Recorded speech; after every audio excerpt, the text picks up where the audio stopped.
আসসালামু আলাইকুম। ছোটবেলা থেকেই মাছ ধরার আমার অনেক শখ। এইজন্যেই মাছ ধরার যদি কোনো যন্ত্রপাতি কোথাও দেখতে পাই সাথে, সাথে সেটাকে কিনে নেওয়ার চেষ্টা করি এবং ওইটা দিয়ে মাছ ধরার চেষ্টা করি। তো গত কয়েকদিন আগে আমি একটা চারি অর্ডার দিছিলাম। এটাকে চারি বলে, অনেক জায়গায় এটাকে বস্তা বা চারি অনেক কিছুই বলতে পারেন। তো আমি ওইরকম একটা অর্ডার দিছিলাম অনলাইন থেকে, যে এইটাতে আসলে কি মাছ যায় কিনা এটা দেখার জন্য মূলত।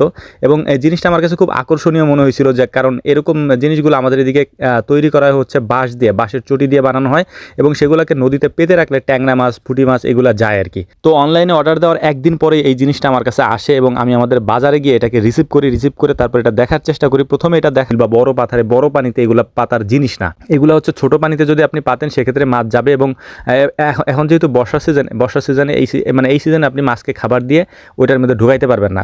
পানিটা যখন একটু দাঁড়াবে বা স্থির হবে তখন হচ্ছে যদি আপনি মাছকে খাবার দেন তখন মাছ খাবে। আর এখন মাছ তেমন একটা খায় না, কারণ পানি যেহেতু চলমান প্রবাহমান, এই কারণে মাছ তেমন একটা কিছু খায় না।